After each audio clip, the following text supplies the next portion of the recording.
선지서 마지막 구약 특강 마지막 시간 선지서입니다. 그래서 선지서는 사실 내용이 좀 많아요.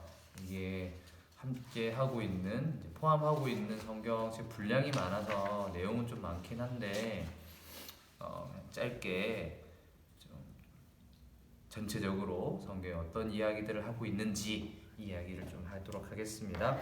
먼저 선지서의 전반적 개론 우리 같이 볼 텐데, 선지서를 이야기할 때 이걸 영어로는 prophets, 이거는 이제 선지자들 이런 뜻이 되겠죠. 선지자들. 그래서 우리 흔히 말하는 선지서는 선지자가 되게 중요하겠죠. 그럼 선지자는 뭐 하는 사람들인가? 이거를 또 많은 이제 다른 예언자로 우리가 잘 생각해요. 예언자, 예언하는 사람들. 보면 성경에 보면은 선견자 이런 말도 있고. 그래서 선지자 생각하면 예언자 해석하면서 우리 이제 이 예언이 대체 뭔가? 요거를 우리가 먼저 좀 짚고 넘어가야 되는 부분입니다. 예언이 무엇인가? 성경이 말하는 예언이 과연 무엇인가? 이게 이제 우리가 첫 번째로 짚고 넘어가야 될 부분입니다. 먼저 하고 싶은 말이, 성경에서 말하는 이 예언은 제가 이게 한자를 안 쓴지 오래돼가지고 한자를 잘 못 쓰지만 그냥 우리 한글로 쓸게요. 성경에서 말하는 이 예언은, 원래 예언은 이제 미리 얘기하는 거죠. foretells, 미리 말한다. 그래서 이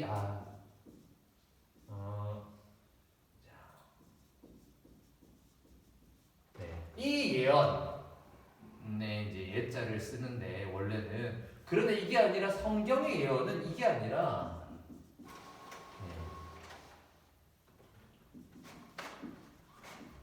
이 예언이라고 생각해요. 이 예는 뭐냐? 우리 맡길 예자입니다. 그러니까 우리 예금할 때 예자라고 생각하시면 좋겠어요. 예금. 네. 여기 제가 이제 한자를 잘 모르니까 지우겠습니다. 우리 핸드아웃 있으니까. 미리 일어날 일에 대해서, 미래에 있을 일을 미리 얘기해 준다의 예언이라기보다는 하나님께서 맡기신 말씀을 대신 전하는 사람들, 이렇게 이해하는 게 성경적인 예언의 이 의미와 더 맞습니다. 왜 그러냐면 그게 이 예자 그 예자다 이 말이 아니에요. 그렇게 이해하는 것이 좋다 이거예요. 왜 그러냐면은 선지서에서 실제로 예언이 차지하는 비율이 얼마나 될까요? 이 선지서가 이제 선지자들의 말씀을 모은 거잖아요. 이게 다 예언이라고 생각할 거 아니에요. 근데 예언이다 그러면은 한 분량 몇 프로가 진짜 예언일까요? 10%가 안 되겠죠. 정답이 10%입니다. 선지서의 90%는 예언이 아니에요. 선지서의 한 10% 정도가 예언입니다. 진짜 예언이에요. 그 예언은 이제 우리 흔히 말하는 그 예언. 이 90%는 현실에 관한 얘기예요. 현실. 네가 지금 어떻게 하고 있느냐?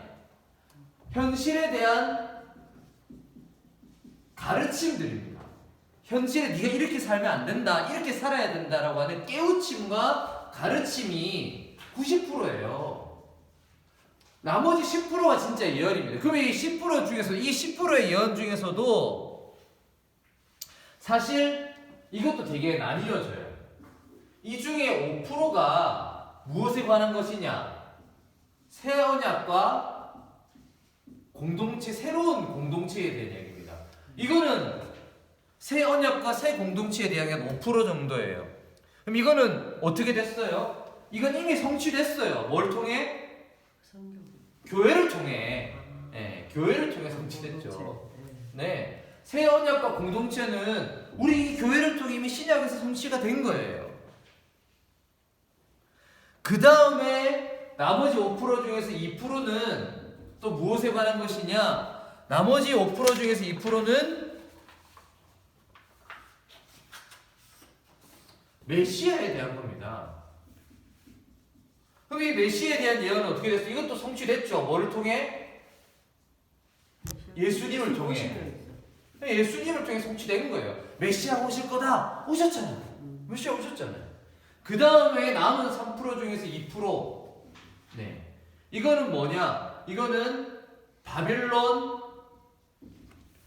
포로, 우리는 포로로 잡혀갈 거다. 그리고 다시 돌아올 거다. 이 얘기예요. 이거는 성취됐어요? 성취 안 됐어요? 이미 성취됐죠. 뭐를 통해? 역사를 통해. 역사 속에서 이미 성취됐어요. 그러니까 성경에, 그러니까 선지서, 구약 선지서에 있는 예언 중에 예언이 이제 전체 중에 10%인데 그 중에서도 9%는 이미 성취가 다 됐다고요.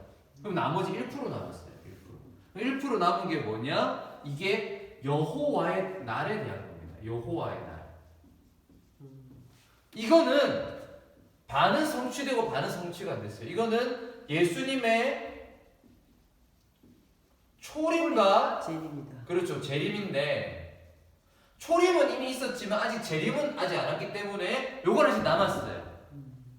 하지만 벌써 사실 다 성취된 이야기입니다. 거의가. 구약 성경에, 구약 선지서에 나오는 이 예언들은 사실상 거의 다 성취가 된 걸로 봐야 돼요. 성취가 안 된 거는 거의 조금밖에 없습니다. 그런데 많은 사람들이 너무나 웃긴 게 선지서 뭐 예언이라 그러면 여기 엄청 집중하면 이것만. 아니 전체 중에 1%도 안 돼요 이건. 전체 중에 90%를 차지하는 이 이야기에 대해서는 관심이 없어 사람들이. 그리고 여기에만 관심 가지고 아 예수님 언제 오시고 이러고만 있단 말이에요. 이게 사실 안타깝다는 거죠. 우리가 선지서를 읽을 때 이게 아니라 이걸 봐요. 그렇죠. 여기서 이단이 다 나와요. 여기서 이단이 다 나와요. 사실은 우리가 여기에 집중을 해야죠. 여기에. 도대체 무슨 얘기를 하고 있나 선지서는. 선지서에서 계속해서 지속적으로 하는 이야기가 대체 뭔가. 우리가 누군가를 대화할 때도 그렇죠. 누군가를 대화할 때 그 사람이 자주 하는 얘기, 많이 하는 얘기를 듣고 이렇게 해야지. 지나가다가 살짝 한 얘기 그것만 맨날 생각하고 있으면 그게 이상한 거죠. 선지서가 가장 많이 반복해서 이야기하는 그게 도대체 무엇인가?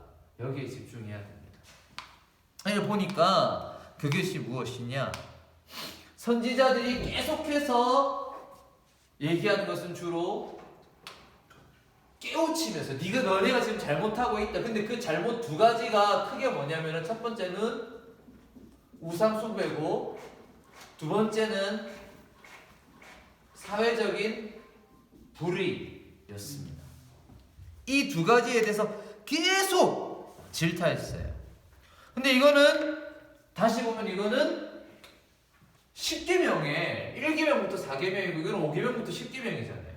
결국 우상숭배, 하나님에 대한 것, 사회적 불의, 공동체에 대한 것. 다시 말해 관계인 거예요. 이거 하나님과의 관계, 요거는 사람과의 관계. 저희 푸른나무 교회에서 늘 얘기하는 거, 관계의 실패에 대해 얘기하고 있는 거예요. 계속해서 미래에 대한 예언이 중요한 게 아니라 관계에 대한 실패.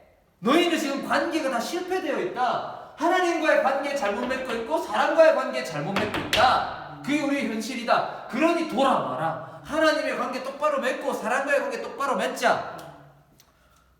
그러면은 하나님과의 관계와 사람과의 관계를 똑바로 맺으려면 어디로 돌아와야 되냐? 율법으로 돌아와야 돼요. 율법이 그걸 말하고 10계명. 10계명이 결국 뭘 얘기하냐? 하나님과의 관계, 사람과의 관계를 바로 맺고 살아가는 법을 얘기하는 게 율법이요 토라였습니다. 거기로 돌아오라는 거예요. 돌아오라고.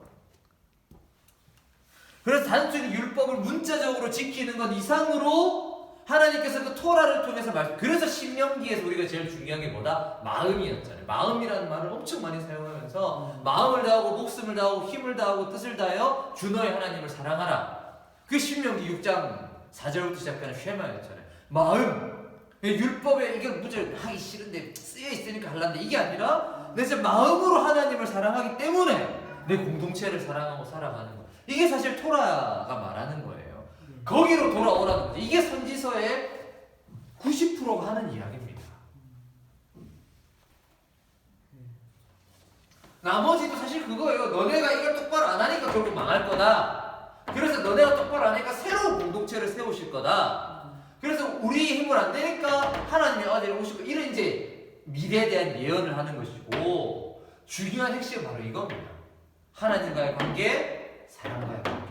이거를 똑바로 맺어가는 것. 이게 선지서의 내용의 90%를 차지하는 겁니다. 그래서 두 번째 중요한 거는 예언은 역사적이라는 거. 이게 중요합니다. 성경에 나오는 예언은 역사성이 있어요. 역사성. 아주 역사적입니다. 그 말은 뭐냐면은 이게 그냥 역사 없이 진공 상태에서 그냥 똑 떨어지는 게 아니라는 거예요. 그 상황이 있어요. 그 선지자가 처한 상황이. 대부분의 이 선지서를 딱 보시면 처음 시작할 때 이 역사적 배경을 설명하는 표제어가 있습니다.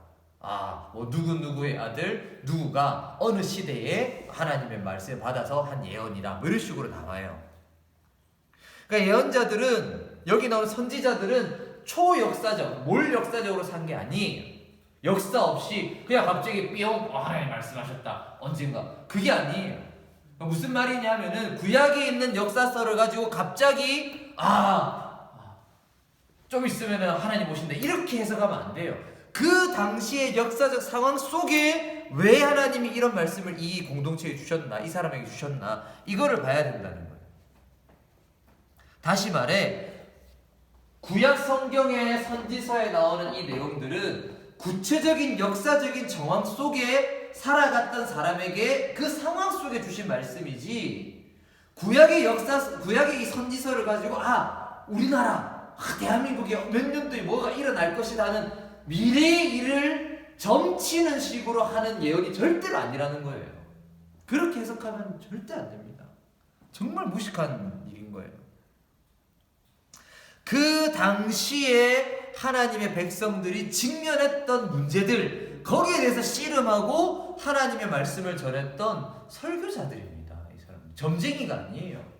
이 선지자들은 예언자라 그래가지고 다시 쓰지만은 이 역대 선지자들은, 구약의 선지자들은 미래를 예측하는 점쟁이가 아니라 설교자입니다. 설교자.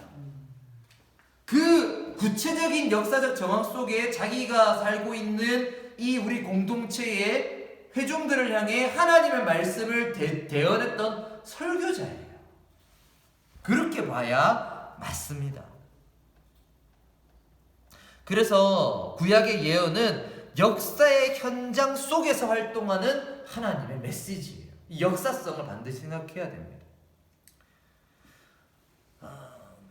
특히 우리가 또 생각해야 되는 건 뭐냐면은 이 구약의 선지자들 중에서, 이 선지자 중에 또 유명한 사람 누가 있어요?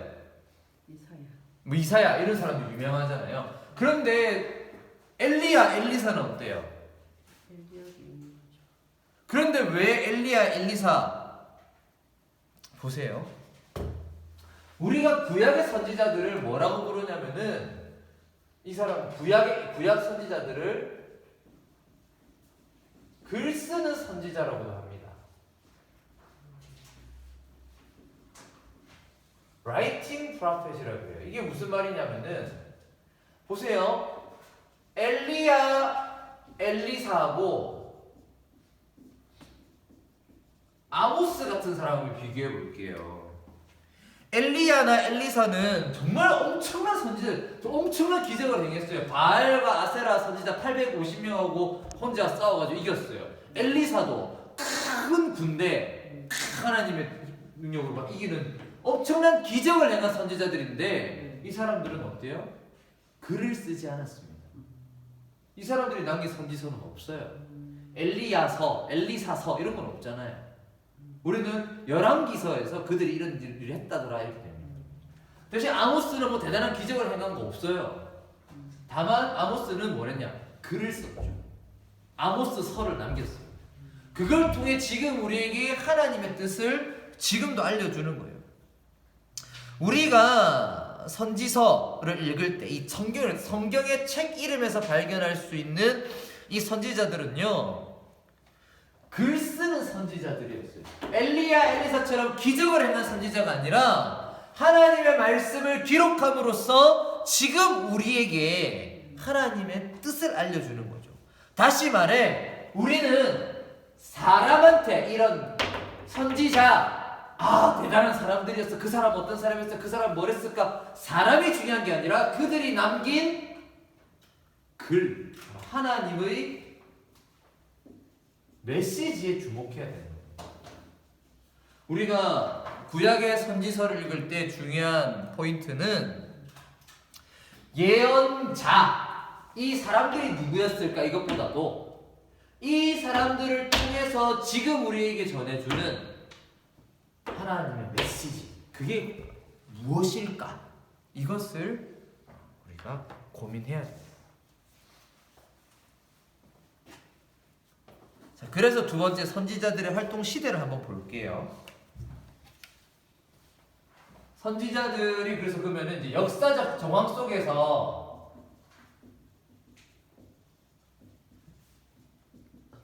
역사적인 정황 속에 이렇게 선지자들이 활동했다고 했으니까 그러면 이제 어떤 정황 속에 있었나?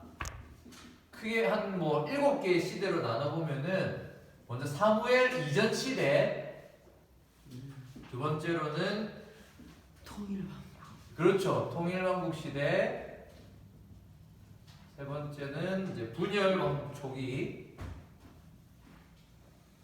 전 8세기, 중전 7세기. 여기 그리고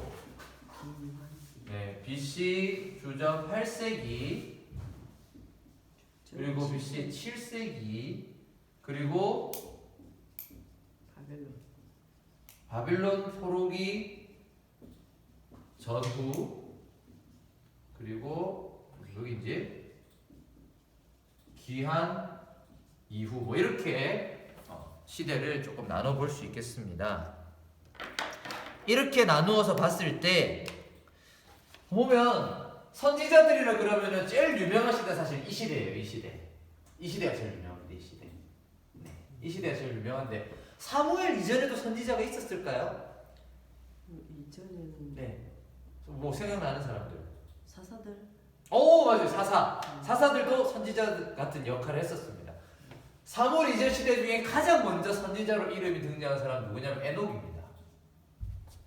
에녹에 대해서 유다서 14절, 1장 14절을 보시면은 에녹이 하나님의 말씀을 예언했다 이렇게 나와요. 유다서 14절로 그렇게 말해요. 유다 14절, 네. 14장.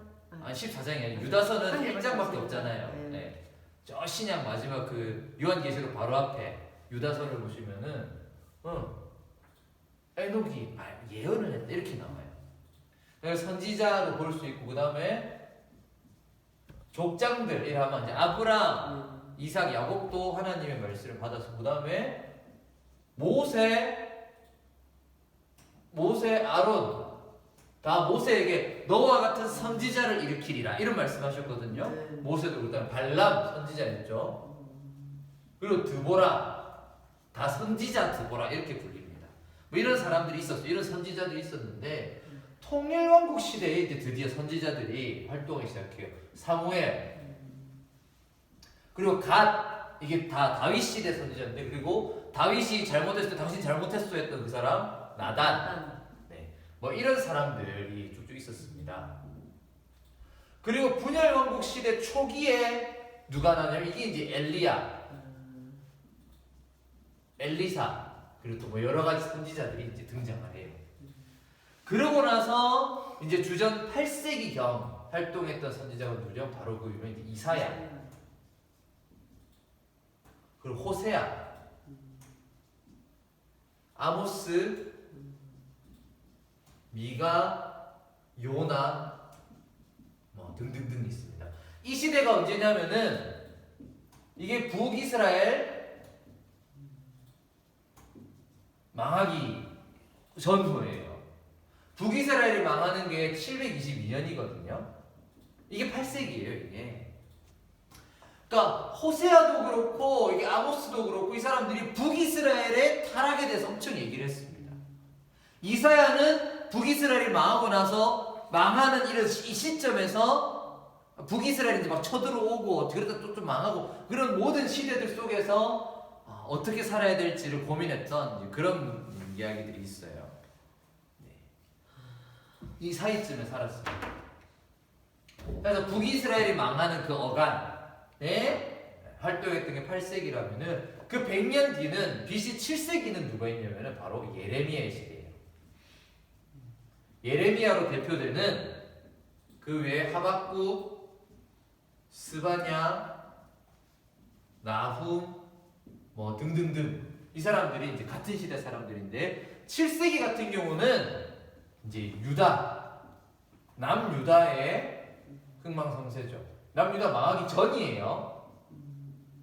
남유다 망하기 직전에 야 이렇게 살다가 우리 남유다도 망한다. 큰일 났다. 우리 조심해야 된다. 이런 얘기했던 시대가 바로 이 시대. 그러니까 BC 8세기는 야 우리 이스라엘 이러다 망한다. 북이스라엘 정신 차려라. 이게 이때 이제 호세아, 아모스 이런 선지자들이고 야 이스라엘 망했는데 우리 남유다도 망하겠다. 정신 차려라. 이게 이제 이 선지자들이에요. 근데 어떻게 돼요? 둘 다 말 안 듣고 둘 다 망하죠. 그래서 바벨론의 포로로 잡혀갑니다. 포로로 잡혀갈 때 선지자가 포로기 선지자 중에 제일 유명한 사람 에스겔이죠. 에스겔은 잡혀가서 바벨론의 그 강가에서 하나님 말씀을 받았던 그런 선지자입니다. 포로로 잡혀가서 거기서 하나님 이제 신탁을 받아요. 그리고 다니엘, 이제 오바댜 뭐 이런 사람들 뭐 이런 것들이 포함되겠습니다. 바벨론 포로기 잡혀갔을 때. 그리고 마지막으로 이제 바벨론에서 돌아온 다음에 선지자가 누구냐? 학개, 그렇죠. 스가랴, 말라기. 이렇게 이제 마지막 선지자들이 돌아온 다음 520년 이후죠. BC 550. 그러니까 여기서 여기까지는 한 300년의 차이가 있는 거예요, 거의. 귀한 이후에 온 사람들은 학개, 스가랴, 말라기 이렇게 되겠습니다. 그래서 이 사람들은 주로 돌아와서 뭐가 중요하겠어요? 돌아와서 이제 성전 재건, 성전을 다시 지어야 된다. 이런 얘기들을 주로 하는 사람들이 학개, 스가랴. 그러면 목사님 BC 722년이라면은 그때 그러면 석가모니가 태어날 때인가? 석가모니는 아니죠. 석가모니는 500년 정도 될 텐데요, BC. 700년. 네, 지금 전화기를 이게 녹화를 하고 있기 때문에 제가 찾을 수 없죠. 그런 거는 찾아보시면 나와요. 그런 건 인터넷이 더 잘 알고 있습니다, 저보다. 네. 그래서 크게 봤을 때 우리가 이제 성경에서 만날 수 있는 선지자들의 시대가 이런 식으로 된다라는 거. 그리고 우리가 집중해서 볼 선지자들은 여기 이 사람들이죠. 네, 이렇게 되겠습니다. 해서 그러면은 시대별로 이렇게 봐야 되는 거 아닙니까라고 하는데 그게 아니라 우리는 성경의 순서대로 볼 겁니다. 정경 순서대로 볼 거고 특히 소선지서는 12명의 선지자들이라고 해서 한 권의 책으로 이렇게 우리가 같이 봤었어요. 그래서 우리가 소선지서는 한 호흡을 한번 쭉 보도록 하겠습니다. 이렇게 우리 선지서에 대해서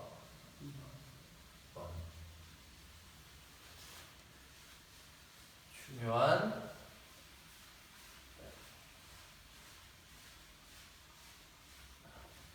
맥을 잡고 가보도록 하겠습니다.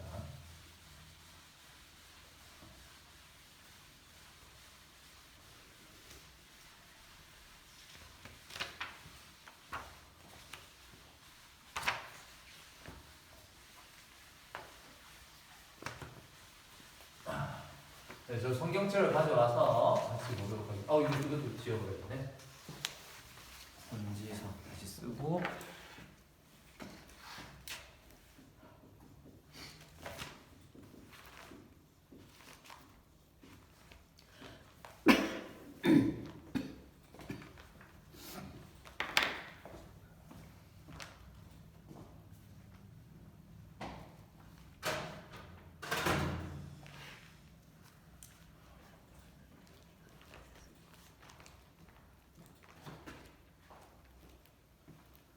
자, 우리 이제 이사야서부터 같이 한번 쭉 훑어보겠습니다. 우리 이사야서의 핵심 말씀이라면은 43장 1절 아주 유명한 말씀이죠. 43장. 네, 이사야서 40. 그 다음 페이지 넘겨 보시면 됩니다. 이걸 너무 안 보시는 건 다음 페이지 보시면 다 있어요. 네. 자, 43장 1절. 야곱아 너를 같이 읽을게요. 시작. 야곱아 너를 창조하신 여호와께서 지금 말씀하시느니라. 이스라엘아 너를 지으신 이가 말씀하시느니라. 너는 두려워하지 말라. 내가 너를 구속하였고 내가 너를 지명하여 불렀나니 너는 내 것이라. 자, 참 유명한 말씀이죠. 이사야서 뭐 다른 뭐 핵심적인 말씀 너무나 많지만 43장 1절을 조금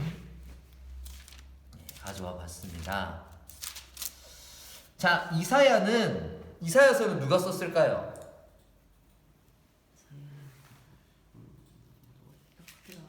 이사야는 뭐 이사야가 썼다고도 할 수 있겠지만은 사실 다 알 수는 없죠 우리가. 그러나 안 죽었어. 뭐 이사야라는 사람이 어떤 사람이었는지 우리가 좀 생각을 해봐야 될 것 같아요.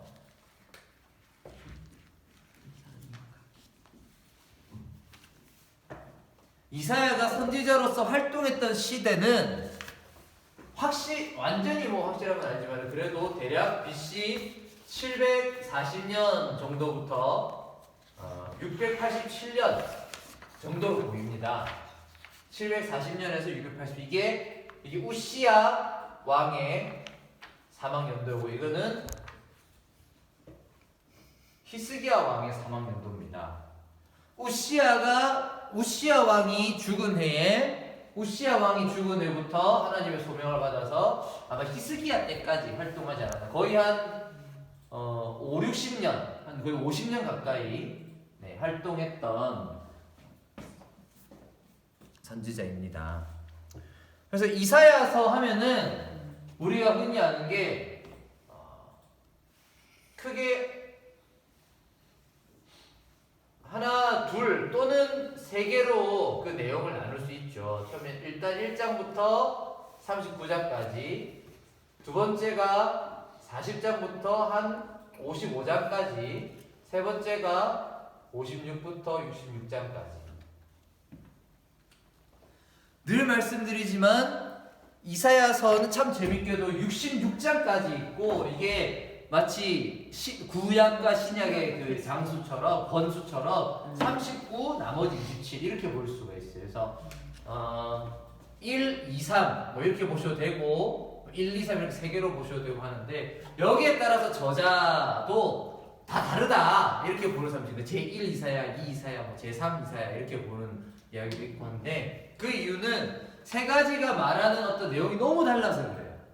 예를 들어 이제 1장에서 39장까지는 이제 주로 역사적인 이야기가 많습니다. 이사야가 살았던 당대의 역사 속에서 이사야가 했던 이제 예언들이 많아요. 특히 이제 1장에서 12장 보시면은 이게 이제 아하스 왕 시대입니다. 그래서 1장에서 5장 보면 이제 이스라엘의 죄에 대한 심판과 심판을 뒤따를 미래의 희망. 이게 서론인 거예요. 서론. 이사야 전체의 서론. 우리가 잘못해서 심판받을 거다. 그러나 심판 이후에는 하나님이 회복하실 거다. 하고 그리고 6장에서부터 사실 진짜 이야기, 이사야 소명 이야기가 나옵니다. 그리고 7장에서 12장까지는 이제 아하스 왕 시대에, 그러니까 아직 이스라엘이 망하기 직전이 북이스라엘이 쳐들어올 때 괜찮다, 하나님께서 지켜주실 거다, 이 얘기가 이제 앞부분 이야기입니다. 그러고 나서 13장부터 35장까지는 이제 이방 민족들, 그러니까 우리도 힘들지만 하나님이 온 열방도 다 심판하실 거다, 이 얘기를 하고 나서, 그러고 나서 이제 36장에서, 그러니까 7장 12장이 아하스 왕 시대고 36장에서 39장까지는 이제 히스기야 왕 시대예요. 그래서 히스기야 왕 시대에 이제 아시리아의 침략을 이제 믿음으로 이겨내는 이제 그런 이야기들을 하게 됩니다. 하지만 결국 남유다는 멸망하죠. 그래서 40장에서 55장까지는 뭘 말하고 있느냐?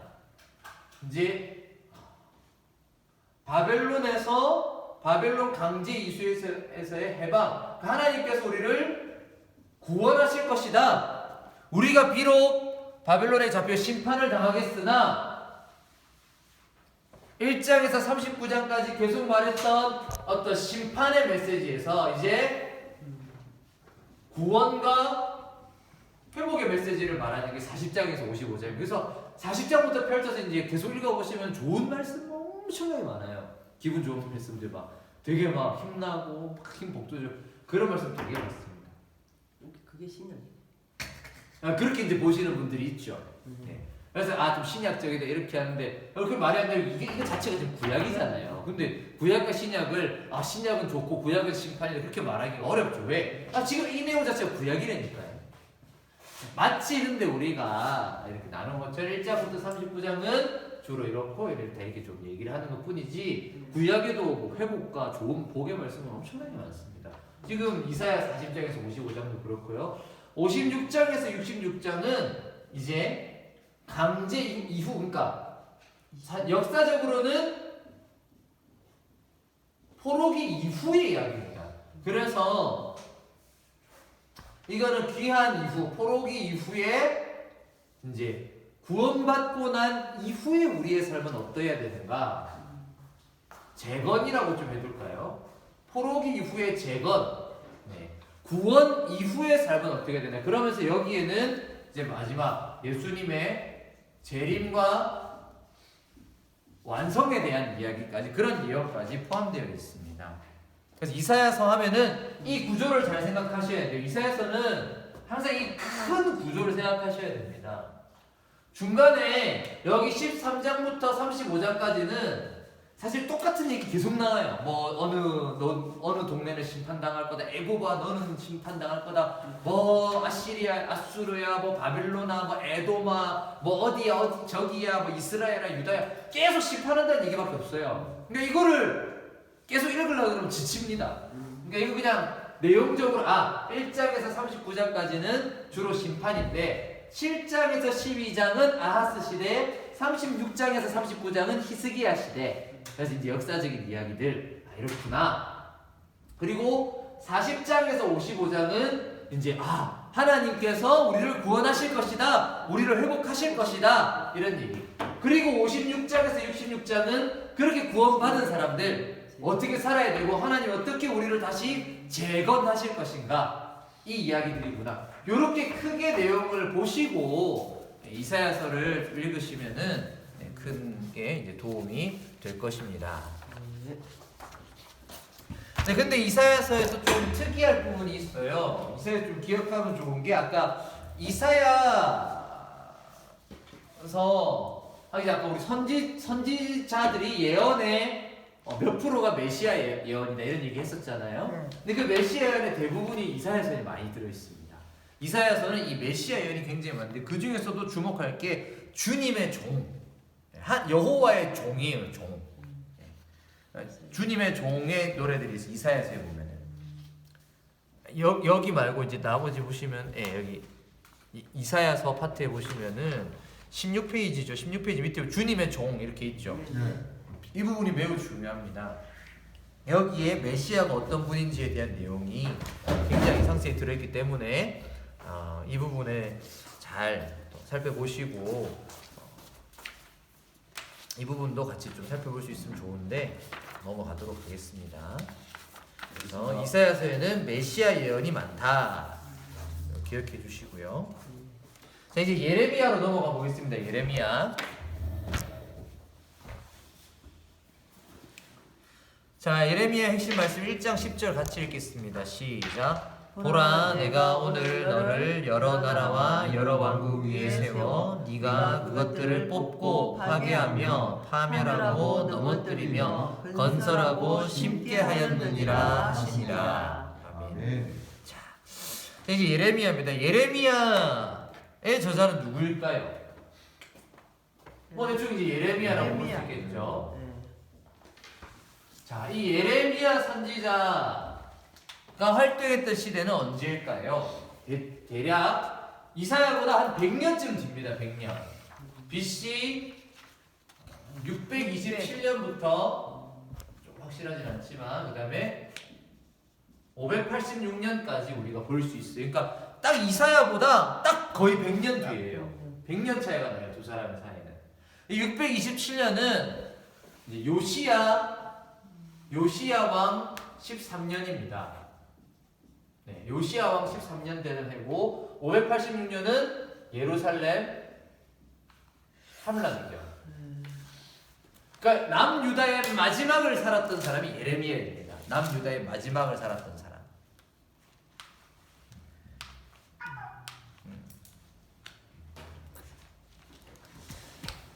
그 마지막을 살았던 그 예레미야를 그래서 예레미야는 우리 흔히 말하기로 눈물의 선지자다 뭐 이런 말을 하잖아요. 그럴 수밖에 없는 게 망해가 있습니다. 망할 거니까. 이사야는 역사에서 심판을 말해도 구원도 얘기했지만 예레미야도 물론 구원과 심판을 말해도 일단 망하기 직전이기 때문에 슬플 수밖에 없어요. 그리고 재밌는 또 출신이 이사야는 왕족 출신인데 예레미야는 제사장 가문입니다. 제사장 가문 중에서도 이렇게 학자들에 따라서는 좀 이렇게 멸망당한 제사장 가문, 특히 그 엘리 있잖아요. 엘리. 예. 과거에 그 사무엘 이전의 제사장 엘리 제사장 쪽의 가문일 수 있다 이런 얘기를 해요.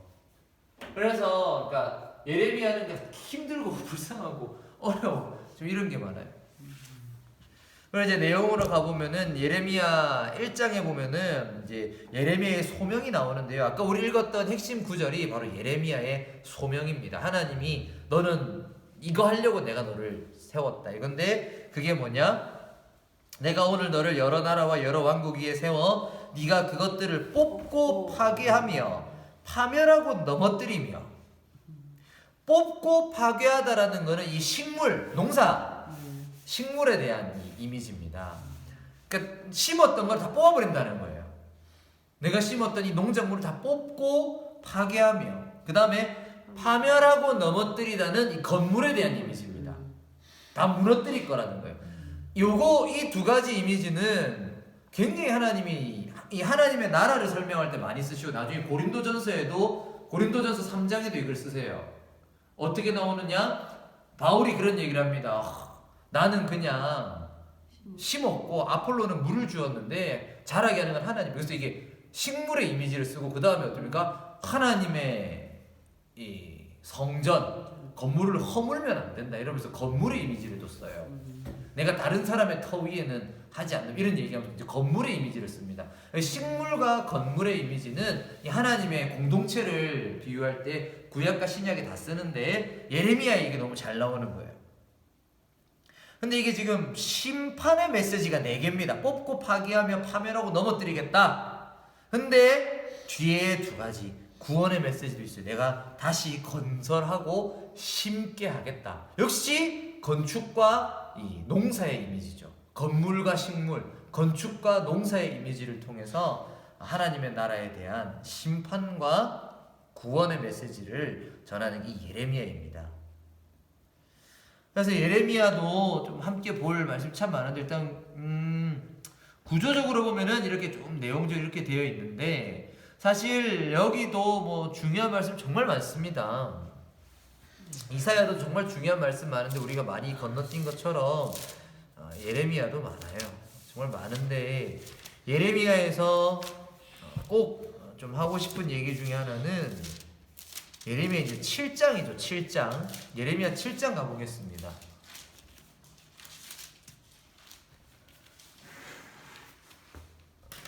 예레미야 7장 보시면 이렇게 얘기합니다.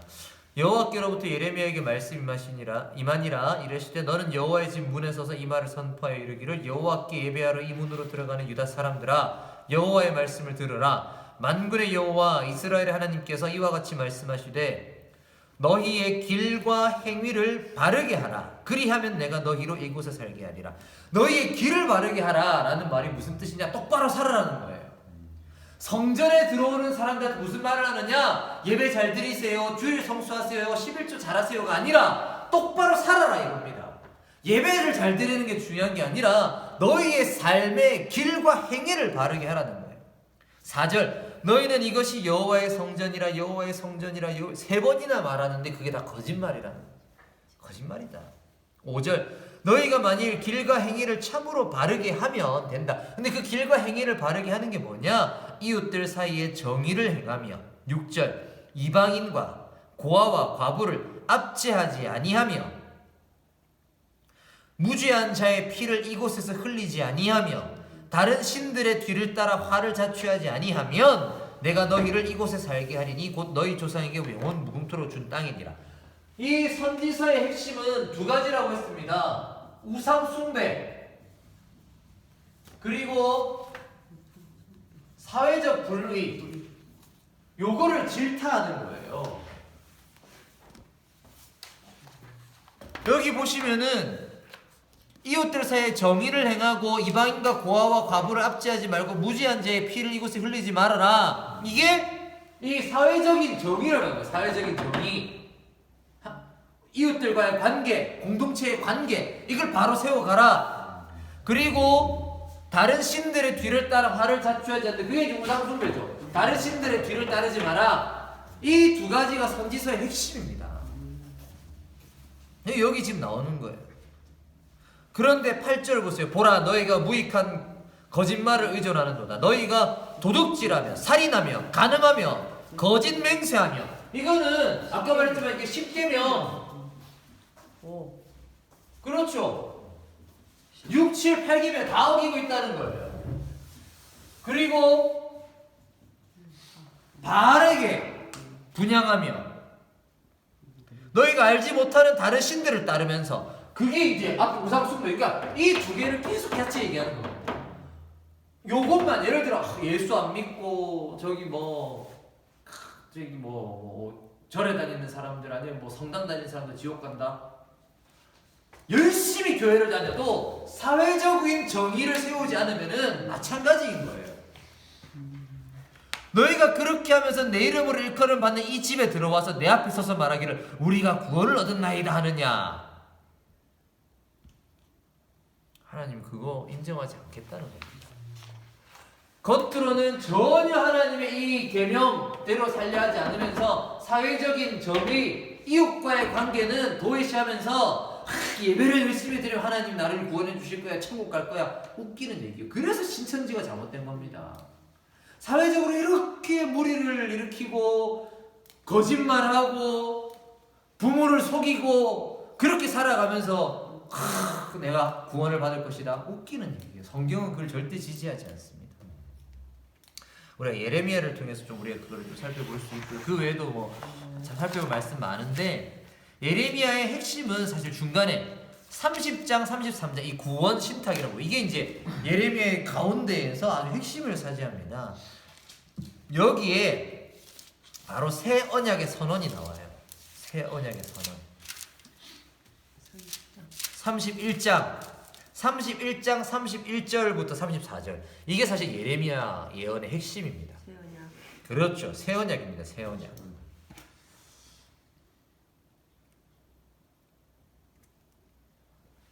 아까 말했듯이 이 선지서에서 한 미래에 대한 예언의 10% 중에서 절반 정도가 이 새 언약과 새 언약 공동체에 관한 것인데 이 예레미야 31장 31절부터 34절까지가 이 새 언약의 아주 핵심적인 말씀입니다.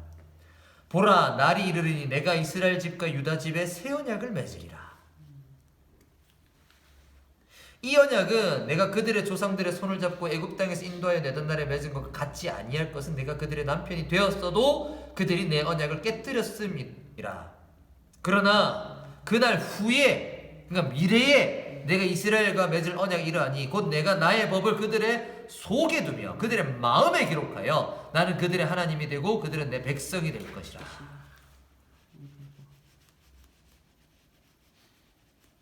이제 진짜 하나님과 우리 사이의 관계가 새로워진다는 거예요. 그전에는 율법이 내 마음 속에 있는 게 아니라 여기 그냥 막 글로 쓰여져 있고 돌에 쓰여져 있어서 그냥 지켜야 된다 했다면 이제 새 언약은 우리의 마음에 새겨져서 마음으로부터 하나님을 따르게 되는 그 날이 올 거라는 거죠. 그 날은 그리고 이미 왔습니다. 예수 그리스도를 통하여 우리에게는 이미 과거가 되었어요. 그래서 예레미야를 통해서 하나님의 그 약속을 우리가 볼 수가 있습니다. 그리고 나중에 가면은 이제 45장 이렇게 이후로 가면은 이제 예레미야 시대 이제 그 멸망 이후의 이야기가 나옵니다. 여기 이상을 보면은 예레미야뿐만 아니라 이제 바룩이라고 하면 또 중요한 사람이 나와요. 이제 예레미야의 이제 어떻게 보면은 뭐 제자 또는 이제 동역자로서 글을 썼던 또 바룩, 바룩도 예레미야서의 많은 부분들을 이제 쓰게 됩니다.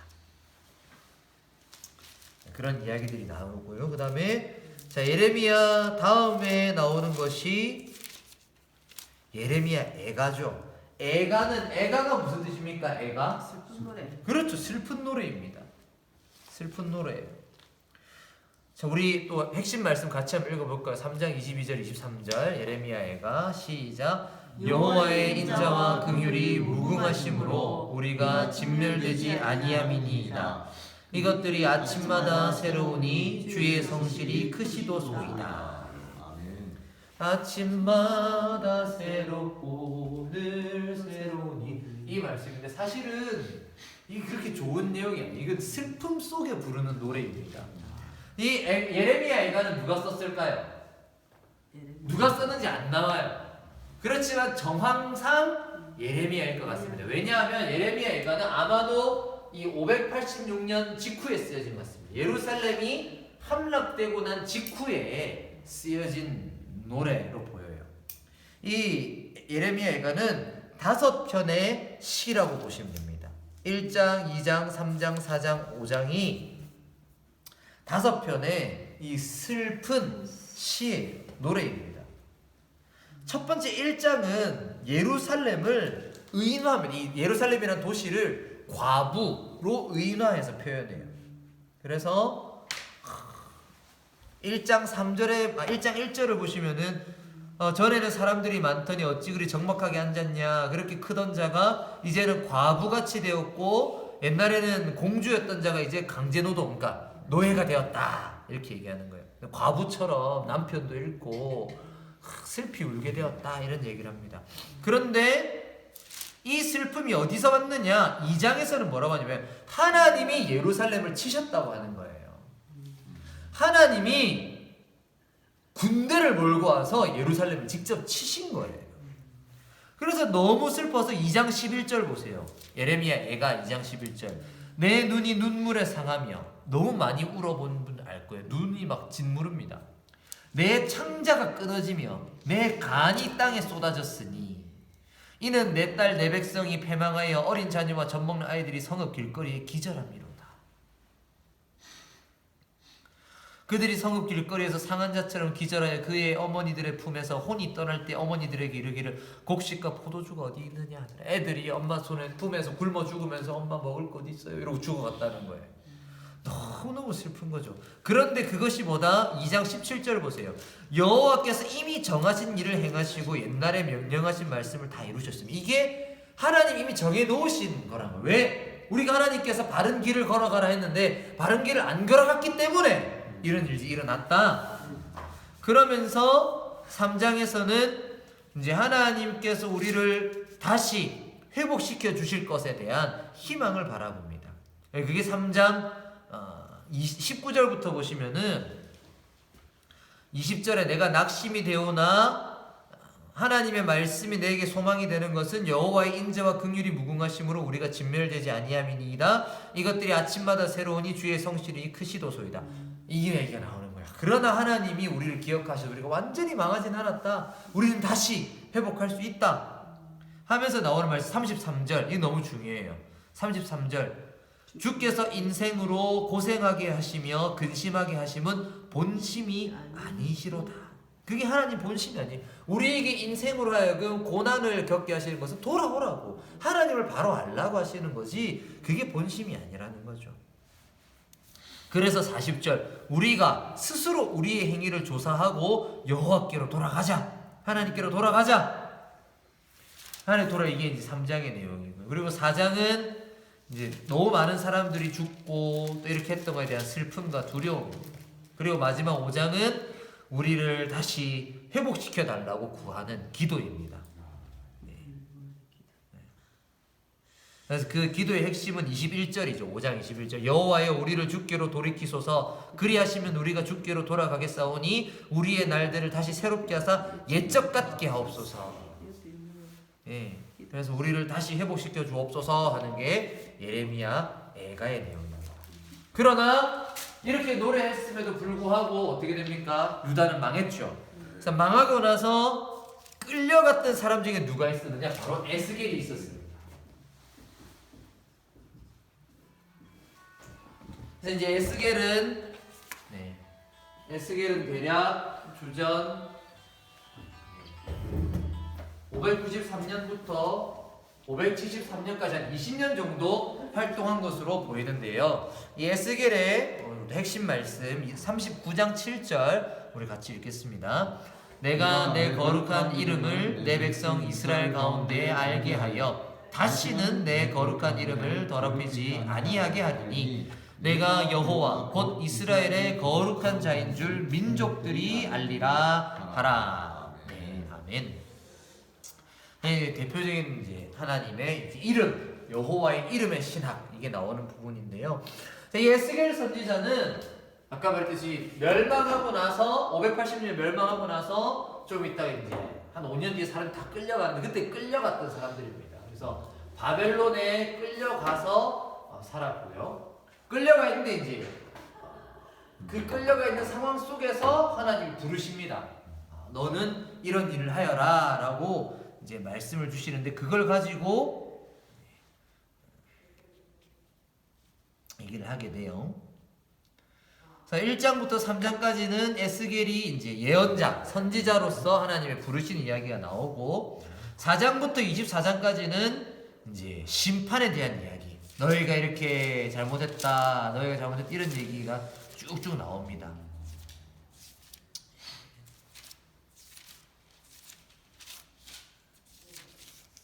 그리고 33장부터는 그러니까 에스겔의 이제 그것도 세 가지로 나눠 보면은 1장부터 3장은 서론으로서 예언자, 선지자직을 하나님께 받는 파트고 4장부터 24장은 심판에 관한 것입니다. 그리고 25장부터 이제 나머지 부분들 48장까지 이렇게 부분들은 이제 심판 이후를 이제 얘기하게 되겠죠. 이게 뭐 중간에 뭐가 좀 띄엄띄엄 나와 있네요. 이거 다시 제가 만들어야겠습니다. 특히 33장부터 48장까지는 심판 이후의 회복에 관해서만 이야기를 합니다. 그래서 에스겔서의 사실 핵심적인 부분은 사실 이 부분이에요. 이 부분. 33장에서 48장의 이 회복. 특히 그래서 에스겔서는 신약에서 어느 성경이 가장 많이 인용을 하느냐? 요한계시록하고 엄청 이게 연결이 됩니다. 이 심판 이후의 회복 이 부분이 이제 여기 이사야서 이 뒷부분하고 같이 연결이 되면서 이게 이제 재림과 완성과 관련이 있거든요. 이사야서 56장, 66장이나 에스겔 33장, 48장 이 부분은 전부 다 마지막 이제 완성, 하나님 나라의 완성 이 부분을 보여주고 있기 때문에 아주 중요한 성경이라고 볼 수 있겠죠. 그 중에 우리가 몇 가지 살펴보자면은 34장은 참된 목자, 우리의 참된 목자에 대해 얘기합니다. 이 34장의 목자는 정말 예수 그리스도, 특히 예수님의 그 오병이어 사건하고 이제 연결이 됩니다. 우리를 먹이시는 분, 예수님과 연결이 되고요. 그리고 47장에 보면은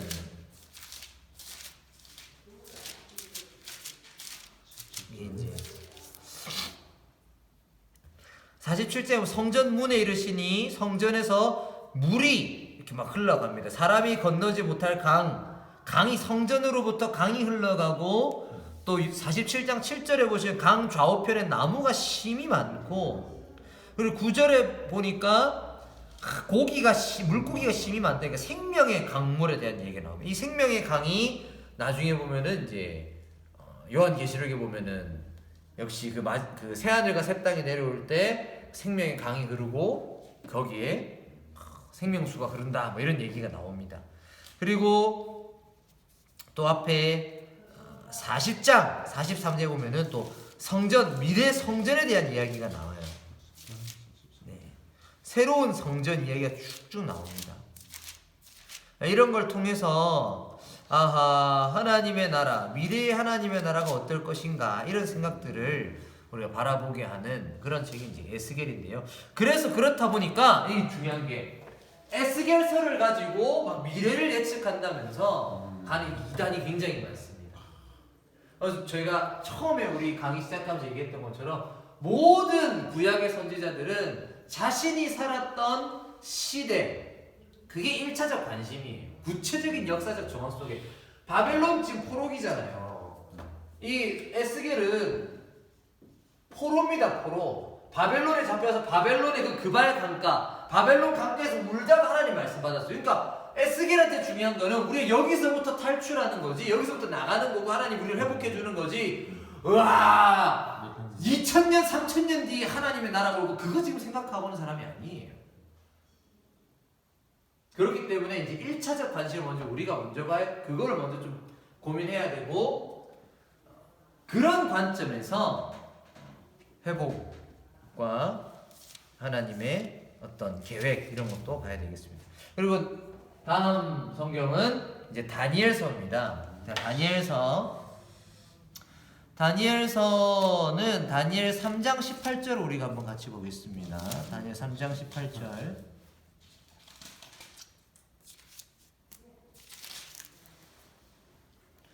(3장 18절) 자, 시작. 그렇게 하지 아니하실지라도 왕이여, 우리가 왕의 신들을 섬기지도 아니하고 왕이 세우신 금 신상에게 절하지도 아니할 줄을 아옵소서.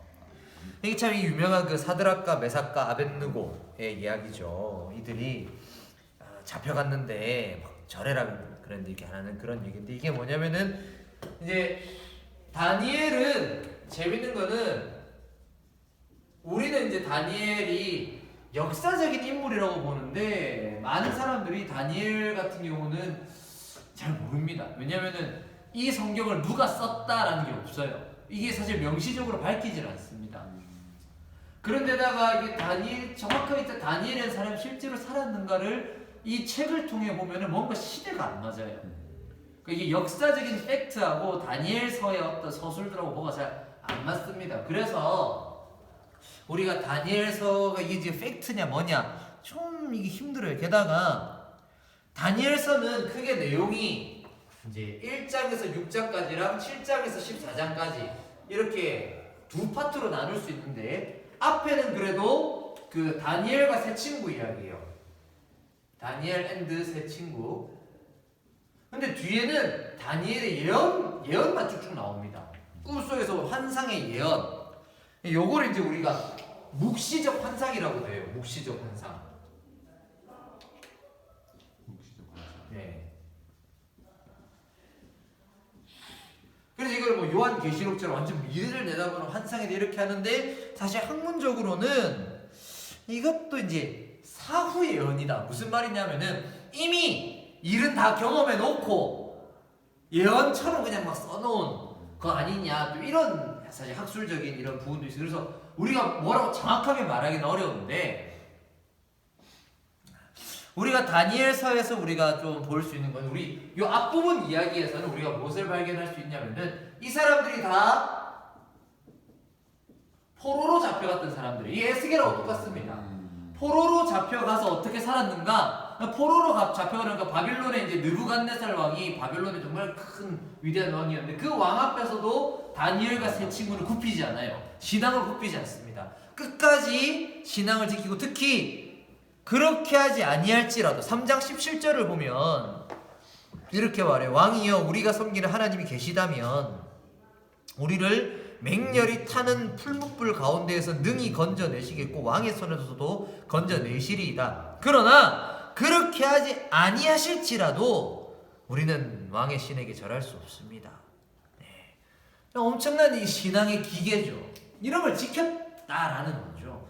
실제로 이런 사람들이 있었는가 역사책에서는 발견하기 어려워요. 사드락, 메삭, 아벳느고, 또는 다니엘의 그 바빌론식 이름이 벨드사살인데 찾을 수는 없어요. 그러나 어쨌든 이 다니엘서를 통해서 포로로 잡혀간 그 이스라엘 사람들이 어떻게 자기 신앙을 지키려고 노력했었는가. 그리고 또한 우리도 마찬가지로 우리가 신앙, 하나님을 믿는 신앙이 위협을 당하고 할 때 우리가 어떻게 살아야 될까를 좀 생각할 수 있는 아주 문학적으로 아주 좋은 이야기들이고요. 7장에서 14장에 나오는 예언은 주로 이제 뭐 그 신상이 이렇게 신상 같은 게 있고 머리는 뭐로 돼 있고 가슴은 뭐로 돼 있고 배는 뭐로 돼 있고 다리는 뭐로 돼 있어서 그게 돌이 날라와서 때리고 뭐 이런 환상이 있습니다. 근데 이 환상은 그런 거에 집중하는 건 좋지 않기 때문에 여기서 제일 중요한 부분은 7장 13절과 14절입니다. 다니엘서에서 제일 중요한 건 우리가 중요하게 보는 건 7장 13절에서 14절이에요. 네. 이건 바로 예수님에 대한 예언입니다. 예수님께서 복음서에서 보면은 본인을 뭐라고 부르죠? 인자라고 그래요. 인자. 근데 이 인자가 어디서 나온 말이냐면 이게 다니엘서 7장 13절의 인자입니다. 다니엘서 7장 13절 14절을 보면 이렇게 말해요. 내가 또 밤 환상 중에 보니 인자 같은 이가 하늘 구름을 타고 와서 옛적부터 항상 계신 이에게 나와 그 앞으로 인도되매 그에게 권세와 영광과 나라를 주고 모든 백성과 나라들과 다른 언어를 말하는 모든 자들이 그를 섬기게 했으니 그의 권세는 소멸되지 아니하는 영원한 권세요 그의 나라는 멸망하지 아니할 것이다. 이렇게 말합니다. 그러니까 인자 같으니 라는 말이 뭐냐면은 사람 같은 존재라는 거예요. 그러니까 뭔가 괴물이나 뭐 대단한 이런 게 그냥 보통 사람 같은데 이 사람 같은 존재가 왜냐면 지금 앞에 보면은 환상 속에서 막 괴물이 나와요. 내 짐승이 나옵니다. 곰도 나오고 독수리도 나오고 막 이런 막 동물이 나오는데 그게 아니라 사람처럼 생긴 이 존재가 옛적부터 항상 계시니 바로 하나님이죠. 여호와 하나님 앞에 인도되어 가서 그 자가 이렇게 권세와 영광을 받아요. 그게 바로 예수님은 그게 나다라고 말씀하시는 거죠. 그래서 이 인자는 이제 그렇게 연결되는 걸로 우리가 보게 됩니다. 그래서 여기 외에 뭐 아주 이게 계시록처럼 뭐 아주 뭐 한 때와 두 때와 반 때라든지 뭐 동물, 짐승 이렇게 많이 나와서 해석하기가 결코 쉬운 성경은 아니에요. 하지만 우리가 이 묵시라는 게 무엇인가라는 걸 공부할 때 사실 더 똑바로 다뤄야 될 것입니다. 그래서 다니엘서는 나중에 우리 수요 성경 공부 때 한 절 한 절 똑바로 보도록 하겠습니다. 그래서 다니엘서의 아주 핵심적인 건 7장 13, 14절 인자. 다니엘서에 나온 인자라는 거. 이렇게 이제 우리가 흔히 말하는 대선지서와 소선지서를 나누는 기준은 분량이에요. 분량상 많은 대선지서를 이제 좀 정리를 했습니다. 이사야, 예레미야, 에가, 에스겔, 다니엘을 우리가 정리를 했고요. 이제 소선지서, 12소선지서를 가보겠습니다. 자, 이제 호세아부터 시작이에요. 호세아 핵심 구절을 같이 한번 읽어보겠습니다. 6장 6절 시작. 나는 인애를 원하고 제사를 원하지 아니하며 번제보다 하나님을 아는 것을 원하노라. 아멘. 유명하죠. 우리 예수님께서도 인용하셨던 말씀입니다. 호세아는 누구냐? 이제 부엘이의 아들이라 그러고요. 그리고 호세아가 활동한 에는 이제 BC 대략 우리 뭐 정확하게 나오는 것도 있겠지 안 나오는 것도 많죠. 753년부터 727년까지입니다.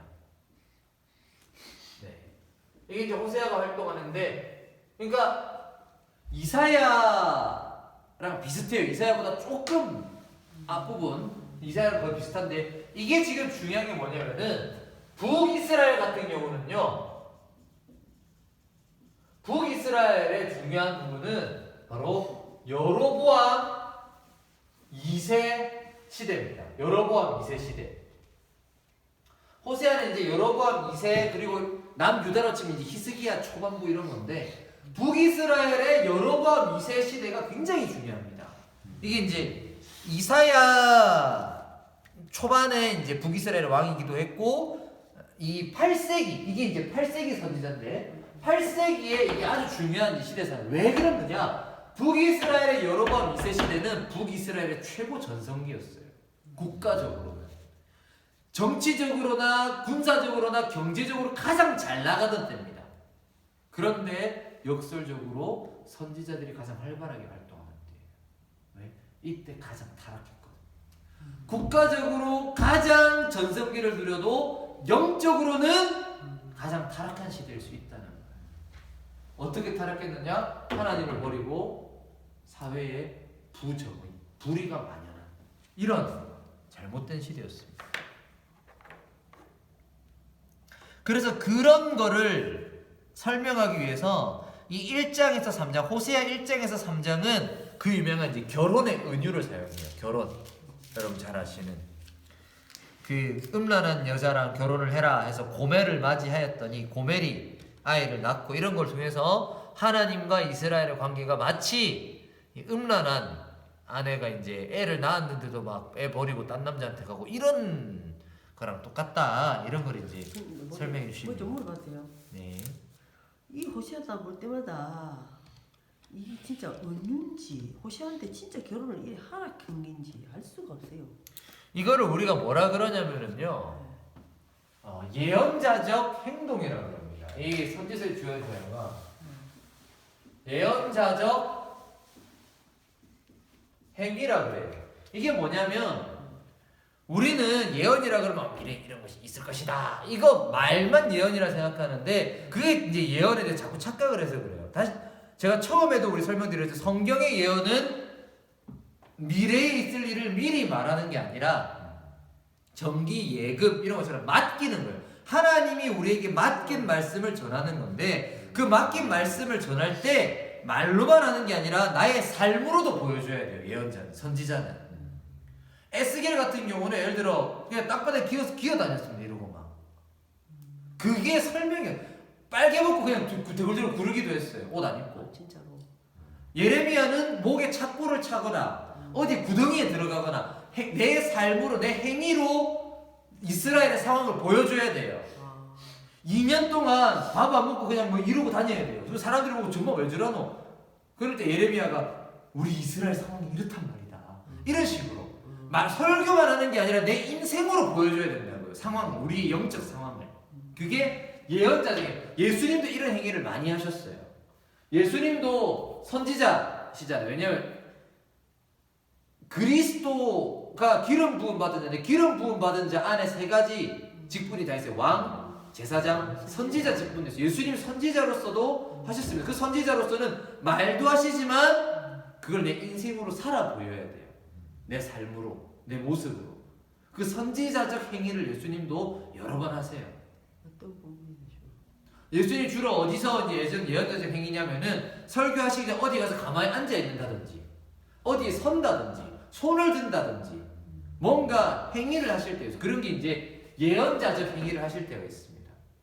그럼 그 요한도 예언 그뭐 광야에 석청을 먹고 하는 그런 것도 그런 종류인가? 이렇게 되면 강의에서부터 자꾸 벗어나게 되는데. 알겠습니다. 네. 그럼 이제 세례 요한이 그렇게 살아갔던 것은 광야에서 살면 다 그렇게 살게 돼 있어요. 광야에서 먹을 게 그거밖에 없어요. 네. 없으니까 당연히 그냥 자연스러운 일이고. 그러니까 선지자적 행위, 예언자적 행위라는 건 특별한 행위를 말해요. 일반적인 행위가 아니라 남들 안 하는 아주 이상한 짓. 저는 미쳤나 할 정도로 이상한 짓. 진짜 그렇게 했다는 얘기네. 했죠. 해야 사람들이 아니까. 네. 해야죠. 그리고 했는지 아닌지 내가 어떻게 합니까? 안 사람한테 이게 지금 2500년 전 이야기인데 적혀 있으니까 그런가 보다 할 뿐이에요. 우리는. 그래서 아까도 말했죠. 중요한 건 뭐다? 호세아가 진짜 그리 했습니까? 그건 안 중요하다니까요. 이걸 통해 우리에게 주는 메시지가 중요해요. 메시지가 뭐냐?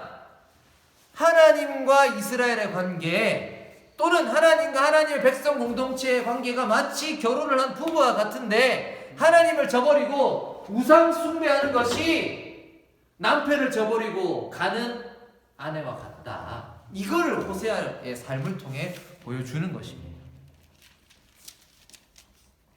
그리고 4장부터 14장은 하나님께서 그렇게 심판하겠지만 다시 회복할 거다라는 이제 심판과 회복의 예언이 이제 나옵니다. 3장까지는 이제 그런 결혼 은유고요. 사실 더 많은 내용이 이제 이렇게 됩니다. 3장에 보면은 그 아내랑 화목해요.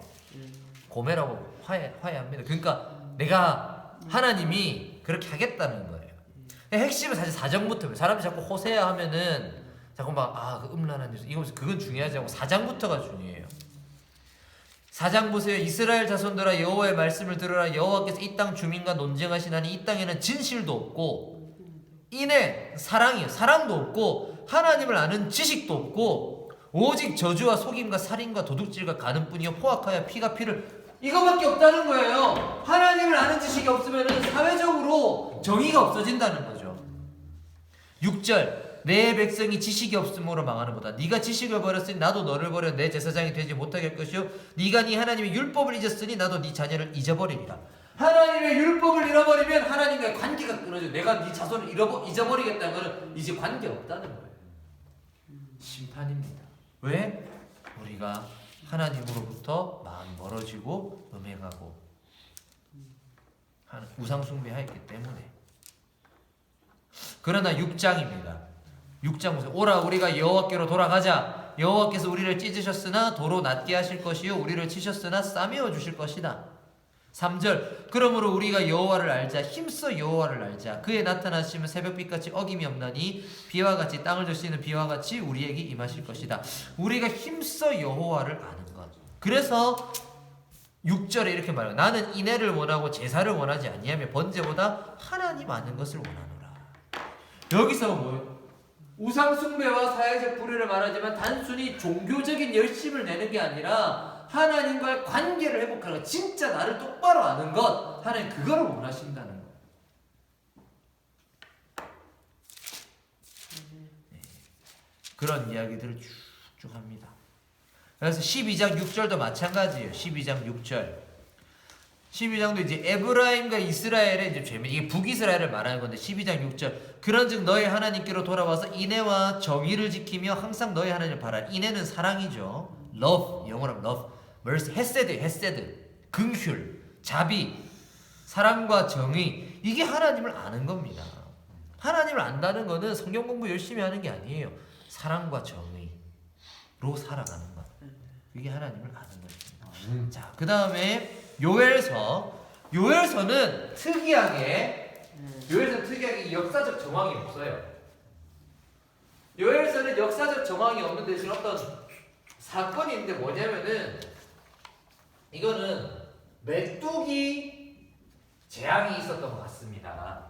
당시에 메뚜기 재앙이 있었던 것 같아요. 메뚜기라는 2장에 보시면은 요엘서 2장에 보시면은 메뚜기가 막 날라옵니다. 그게 막 군대처럼 메뚜기 떼가 막 날라와가지고 난리가 나는 거예요. 황충이 막 날라옵니다. 그런 상황에서 어떻게 해야 되느냐? 2장 12절 여호와의 말씀에 너희는 이제라도 금식하고 울며 애통하고 마음을 다해 내게로 돌아오라 하셨나니 너희는 자, 이 2장 13절 이게 중요합니다. 요엘서는 너희는 옷을 찢지 말고 마음을 찢고 너희 하나님 여호와께 돌아와라. 역시 이거죠. 종교적인 행위가 중요한 게 아니라 우리 마음을 다해서 여호와께 돌아와라. 호세아랑 똑같아요. 돌아와라. 진짜 돌아와라. 그러면서 이제 2장 28절 29절 그 유명한 말씀이죠. 요거 우리 같이 한번 읽어볼게요. 2장 28절 29절 시작. 그 후에 내가 내 영을 만민에게 부어주리니 너희 자녀들이 장래일을 말할 것이며 너희 늙은이는 꿈을 꾸며 너희 젊은이는 이상을 볼 것이며 그때에 내가 또 내 영을 남종과 여종에게 부어줄 것이며. 이제 여호와의 날에 대한 겁니다. 내가 여호와의 날 마지막 날이 올 건데 그때 내가 내 영을 모든 사람에게 부어주겠다. 왜냐하면 이때는 모든 사람에게 부어지지 않았어요. 누구한테 부어졌습니까? 특별한 사람, 왕, 선지자, 제사장 이런 사람에게만 여호와의 영이 부어졌지만 이제 마지막 날이 오면 마지막 날 여호와의 날 여호와의 날에 대한 거. 근데 이때 중요한 것보다 성령이 임할 것이 되는데 이게 언제 이루어집니까? 이미 이루어졌죠. 그렇죠? 오순절 마가의 다락방 임하셨어요. 우리 시점에서는 2000년 전에 이루어졌습니다. 이게. 베드로가 이걸 가지고 설교를 하잖아요. 방언을 하니까 이게 어떻게 술 취했냐? 이게 술 취한 게 아니라 요엘서 말씀이 지금 이루어진 거다. 이렇게 얘기를 합니다. 그래서 이런 얘기 이제 요엘서에 나오고요. 그다음 이제 아모스. 자, 아모스 핵심 말씀 우리 5장 24절 말씀 같이 한번 읽어보겠습니다. 시작. 오직 정의를 물같이 공의를 마르지 않는 강같이 흐르게 할지어다. 자, 아모스는 남유다 출신인데 사실 북이스라엘에서 활동을 했어요. 그것도 어디냐면 BC 784년부터 733년까지. 자, 이때도 똑같이 여로보암 2세 시대입니다. 이 8세기 북이스라엘 활동. 원래 근데 아모스는 남유다 출신이에요. 남유다 출신인데 북이스라엘에 가서 활동을 합니다. 그만큼 북이스라엘 엉망진창이었기 때문이에요. 특히 아모스가 지적했던 것은 바로 이 사회적 불이, 우상 숭배보다는 사회적인 불이, 사회적으로 너희가 맛이 같다 이 얘기를 하는 거예요. 그래서 정의를 세워라 이 얘기를 집중적으로 하는 것이 이 아모스입니다. 아모스 5장 22절을 보세요.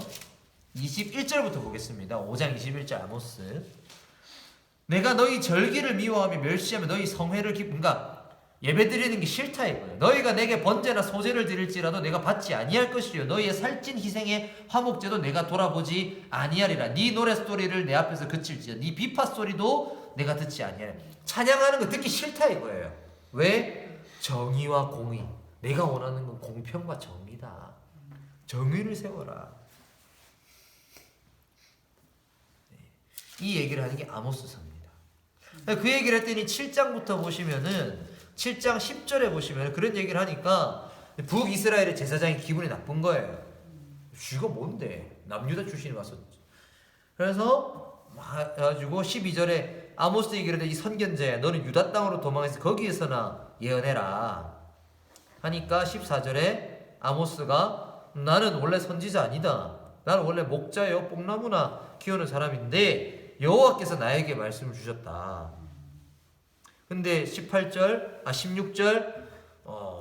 네가 지금 나보고 예언하지 말라 하느냐? 하나님께서 너를 벌하실 것이다. 뭐 이런 이야기들 나옵니다. 그래서 사회적인 정의에 대해 이야기하는 성경이 이제 아모스다. 주로 이제 정치적으로 이제 왼쪽에 계신 분들이 굉장히 좋아하는 성경이 이제 아모스죠.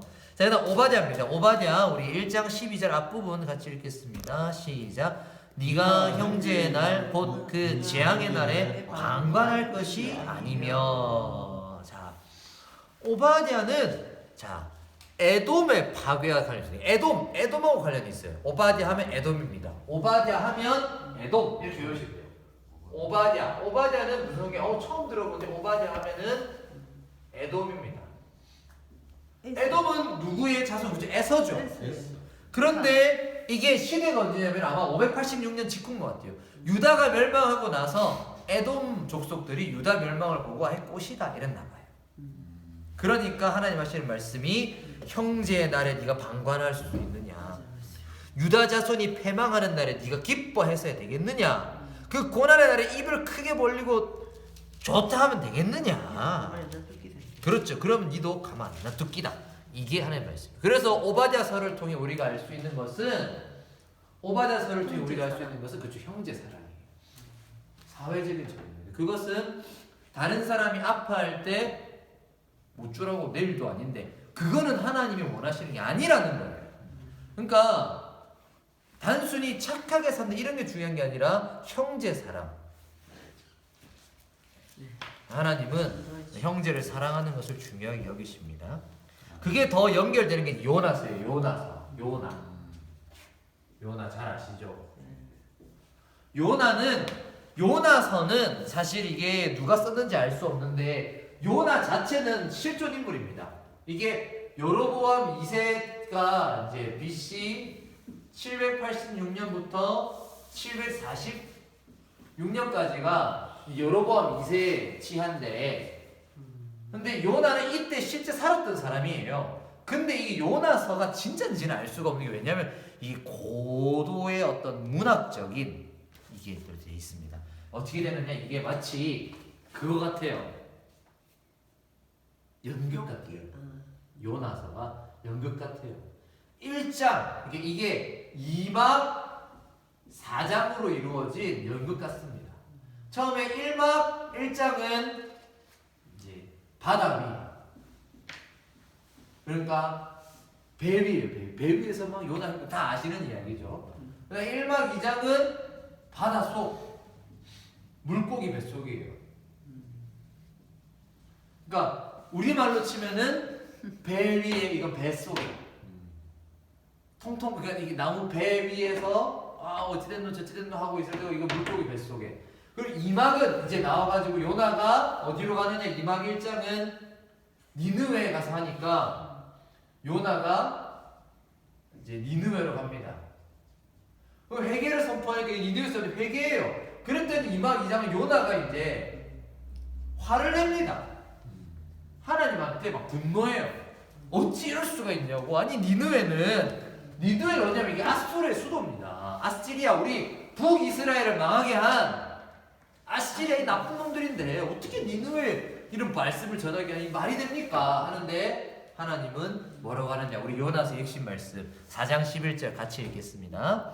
하물며 이 큰 성읍 니느웨에는 좌우를 분별하지 못하는 자가 12만여 명이요 가축도 많이 있나니 내가 어찌 아끼지 아니하겠느냐 하시니라. 아멘. 이게 요나서 마지막 말씀. 그러면 이게 이제 지금 이방인 이방이죠. 이방이다가 그냥 이방인도 아니고 하나님을 저주하고 미워하며 하나님 백성을 멸망시킨 사람들인데 요나 입장에서 아니 하나님이 저것들을 심판을 해도 모자랄 판에 나를 들어 자들한테 가갖고 회개해라 이런 말씀 전하게 하고 회개해라 해도 진짜 회개하는 거예요 이것들이.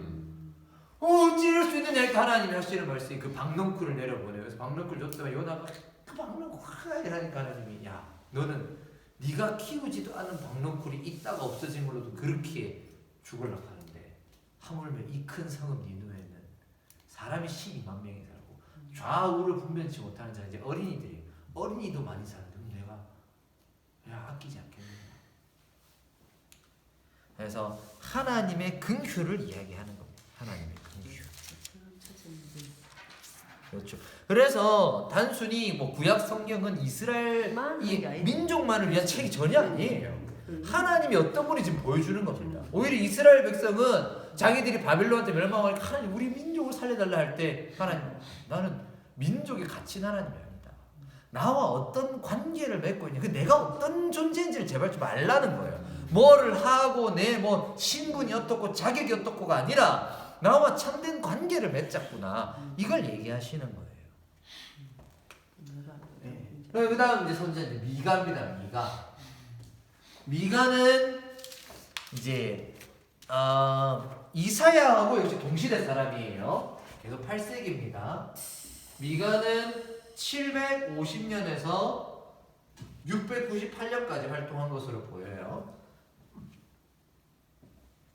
미가는 누구랑 비슷하냐? 이 아모스랑 둘이 서로 굉장히 비슷합니다. 미가하고 아모스하고 되게 비슷해요. 둘 다 무엇을 주로 얘기하느냐? 둘 다 사회적인 불의에 대해서 얘기합니다.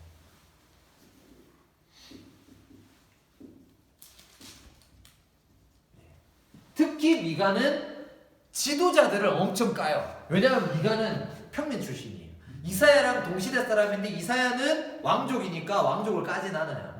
정치적으로 우리가 이리 해야 된다 이런 말은 하는데 지도자들이 다 썩었다 이런 얘기는 안 하는데 미가는 평민이니까 너희 정치인들 다 썩었다 이런 얘기 하는 거예요. 지금 목회자들 목사 다 썩었다. 제가 목사가 되고 나니까 목사 욕을 못해요. 희한하네. 제가 평신도 신학생일 때는 목사들이 다 썩었어 이랬는데 목사가 되고 보니까 그런 말 함부로 못하는 것처럼 미가는 왜 지도자를 깔 수 있느냐? 지도자가 아니거든. 3장부터 보시면은 지도자들을 까면 3장 1절 보세요. 미가서 내가 또 이르노니 야곱의 우두머리들과 이스라엘 족속의 통치자들아 들으라. 정의를 아는 것이 너희의 본분이 아니냐. 너희가 선을 미워하고 악을 기뻐하고 내 백성이 가죽을 벗기고 그 뼈에서 살을 뜯어 그 살을 먹고 가죽을 벗기고 뼈를 꺾어 다지기를 냄비와 속 가운데 담을 고기처럼 한다. 지도자들을 갖다 이렇게 막 합니다. 그리고 5절부터는 정치적 지도자 말고 이번에는 선지자들에 대해서요. 선지자들. 내 백성을 유혹하는 선지자들은 이빨에 처먹을 게 있으면 평강을 외치나 그 입에 뭐를 채워주지 않으려는 자에게는 전쟁을 준비하는도다. 이 선지자들이 잘못됐다. 그리고 11절부터는 또 제사장에 대해 또 얘기합니다. 우두머리들은 뇌물을 위하여 재판하고 제사장은 삭슬 위하여 교훈하며 선지자는 돈을 위해 점을 치면서도 여호와를 의뢰하여 이르기를 여호와가 우리 중에 있지 않냐 이런 소리 한다. 지금 보세요. 세 가지가 누굽니까? 11절 보시면은 그들의 우두머리들, 그들의 제사장, 그들의 선지자 그리스도예요. 메시아입니다. 이게 기름 부음 받은 자들이에요. 기름 부음 받은 자들이 타락했다 이거예요. 당시 그리스도들이 다 타락했다 이겁니다. 거기에 대해서 통렬하게 비판하는 게 이 미가서입니다. 그러면서 미가서가 하는 말이 뭐냐? 6장 6절부터 8절. 그럼 어떻게 할까? 열심히 예배를 드릴까? 하나님께 번제물로 1년 내 송아지를 가져갈까? 천천의 수장이나 만만의 강물 같은 기름을 가져가야 되나? 아니에요. 8절 사람아. 같이 읽을까요? 8절 시작. 사람아 주께서 선한 것이 무엇임을 내게 보이셨나니 여호와께서 내게 구하시는 것은 오직 정의를 행하며 인자를 사랑하며 겸손하게 내 하나님과 함께 행하는 것이 아니냐. 아멘. 정의를 행하고 자비를 사랑하고 겸손히 하나님과 동행하는 것, 이거 하면 된다는 거예요. 열심히 예배 드리는 것보다 중요한 것은 정의를 행하고 사랑하고 사랑과 정의, 겸손 살면 된다는 거죠. 이게 미가서의 말씀입니다. 그리고 나훔입니다. 나훔도 아주 간단한데요. 나훔은 이제 대략 BC 664년부터 612년인데요. 612년이 언제냐면은 아시리아의 종말입니다. 그래서 나훔하면은 기억하실 것은 바로 니느웨의 멸망이에요. 니느웨 심판.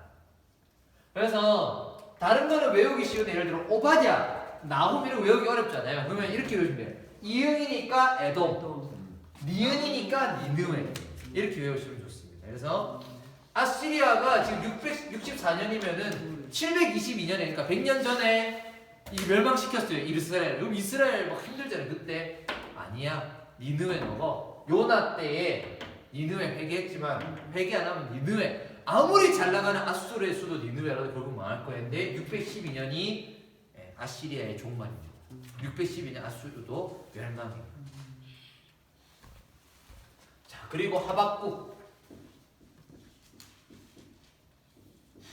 하박국은 대략 BC 626년에서 586년. 이제 예레미야랑 동시대입니다. 예레미야랑 동시대예요. 하박국 시대는. 하박국은 재밌는 게 1장 1절부터 보시면 하박국은 먼저 하나님에 대한 불평으로 시작합니다. 불평이에요.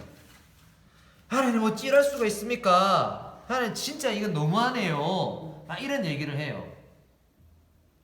그렇게 하는 그 불평의 마지막 부분에 하나님의 응답이 뭐냐면은 그 2장 4절입니다. 2장 4절 같이 읽겠습니다. 시작. 보라 그의 마음은 교만하며 그 속에서 정직하지 못하나 의인은 그의 믿음으로 말미암아 살리라. 여기서 그는 누구냐면은 교만한 자, 악한 자예요. 하나님께서 멸망시키는 자들은 이렇게 되겠지만 의인은 믿음으로 산다. 이게 이제 나중에 로마서에서도 이거를 가져오고 인용하고 의인은 믿음으로 말미암아 산다. 나중에 루터가 이 말씀을 가지고 종교개혁을 일으키죠. 믿음으로 사는 거다. 그런데 이러고 나서부터 이제 재앙에 관한 신탁이 이루어집니다.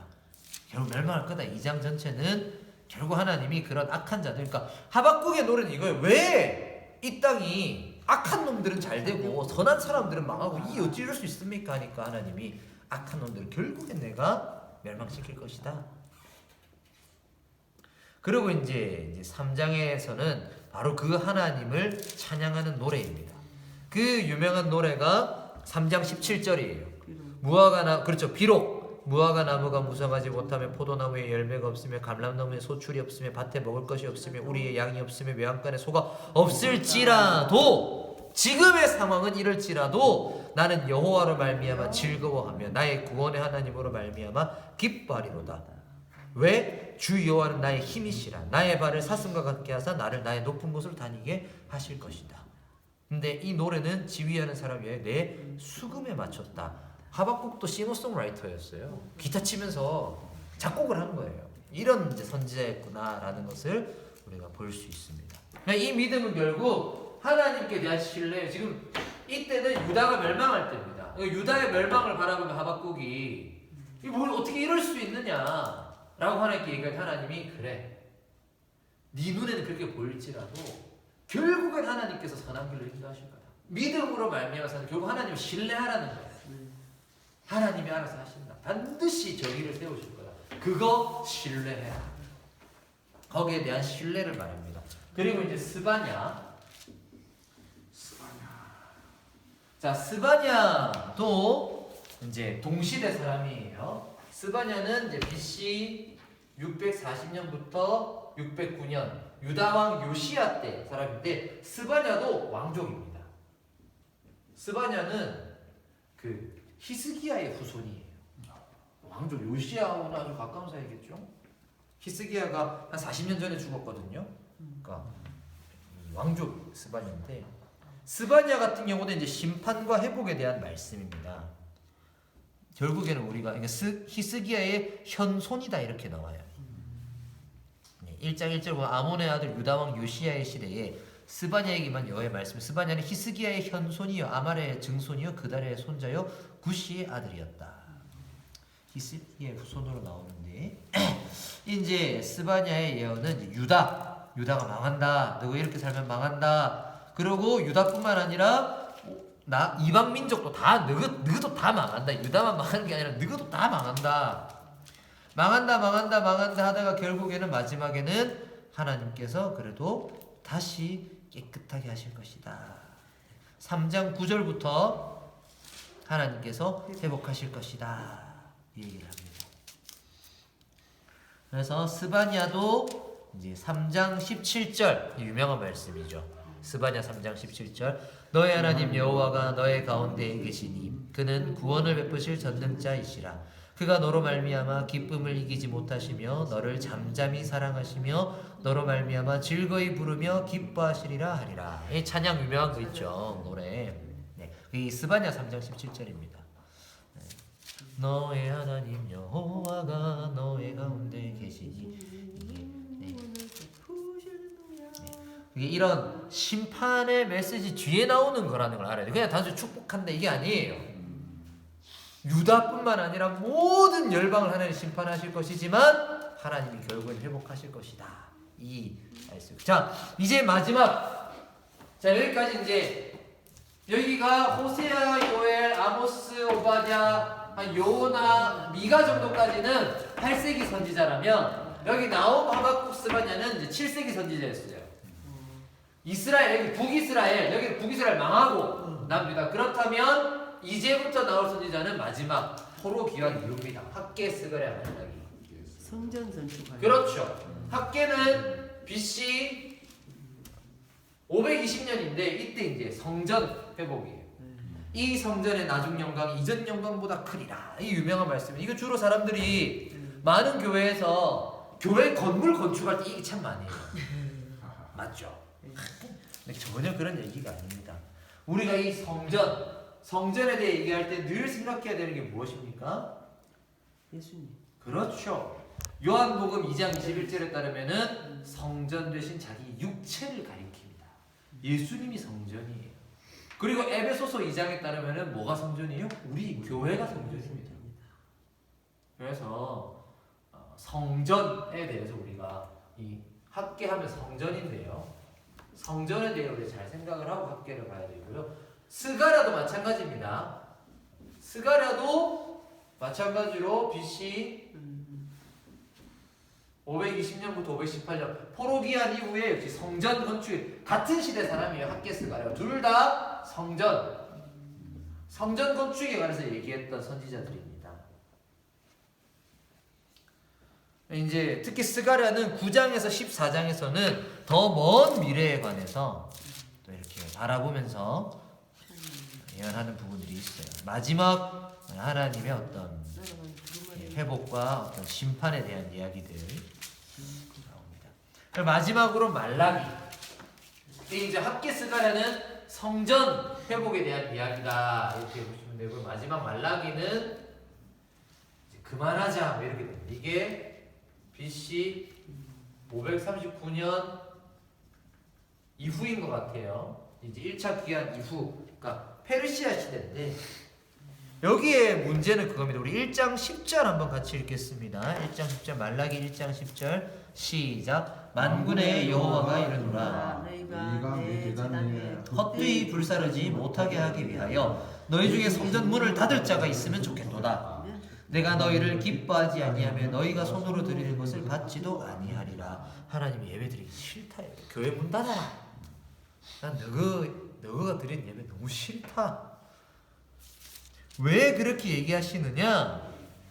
이게 이제 재물에 대한 문제가 있어요. 부적절한 재물. 7절이나 8절 보시면 너희가 더러운 떡을 나의 제단에 드리고도 우리가 뭐 했습니까? 8절에 눈먼 희생제물을 바치면서도 너희가 이른다. 13절에도 12절 13절도 계속해서 경멸이 여호와를 경멸이고 여호와를 경홀히 여기고 계속 그럽니다.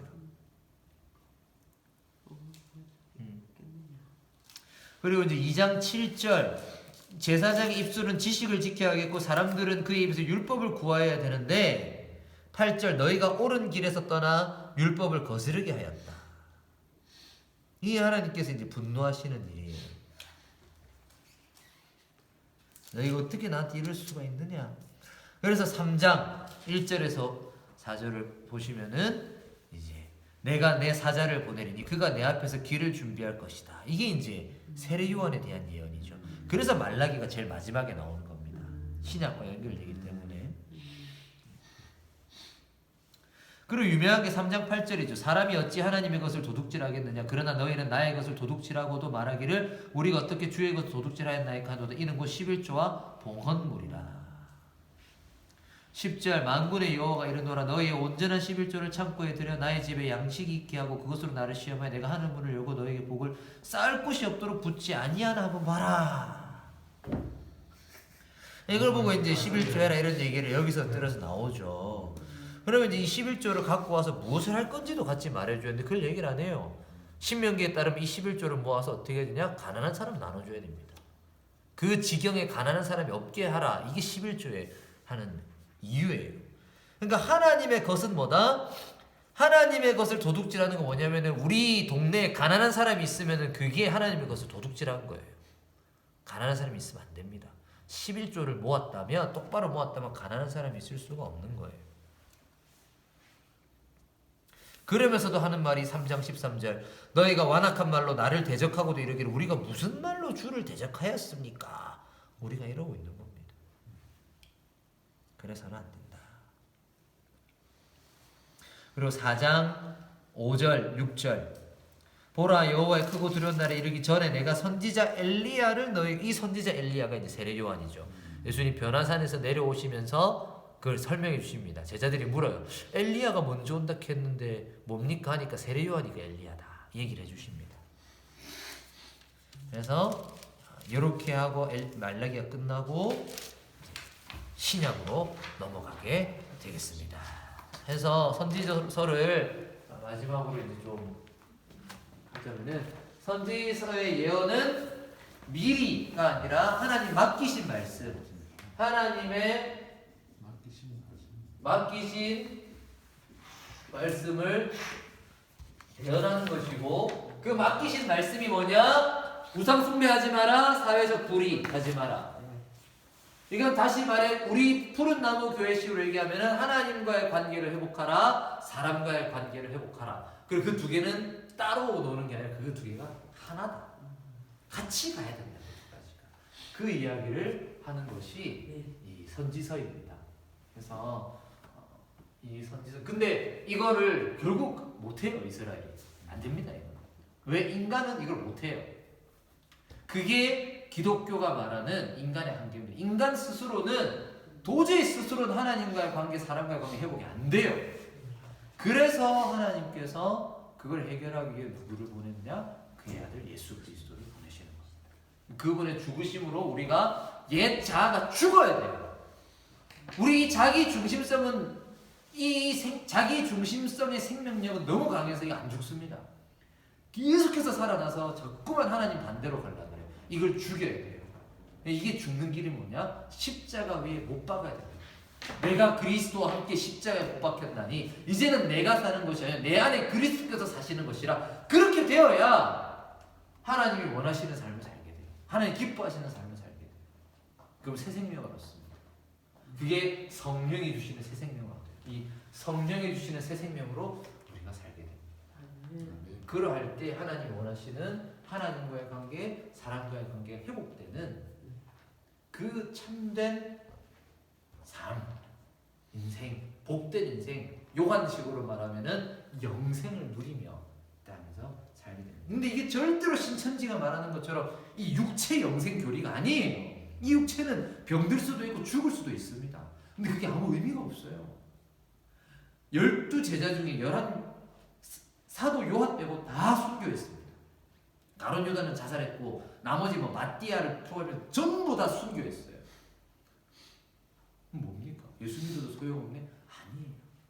그거를 초월한 하나님과의 관계가 완전한 관계가 회복되고 내가 이 땅에서의 삶에 이 땅에서 먹고 마시는 것에 더 이상 우리가 의미가 안 있는 거죠. 그런 하나님의 사람, 하나님의 백성으로 살아가는 데에 우리가 지금까지 공부했던 것들이 도움이 되며 앞으로도 선지서에 이제 더 자세한 내용들 알고 싶으시면 이 내용들을 바탕으로 한번 읽어보시면은 이해하기가 더 쉬우실 것 같습니다. 네, 수고하셨습니다. 고맙습니다.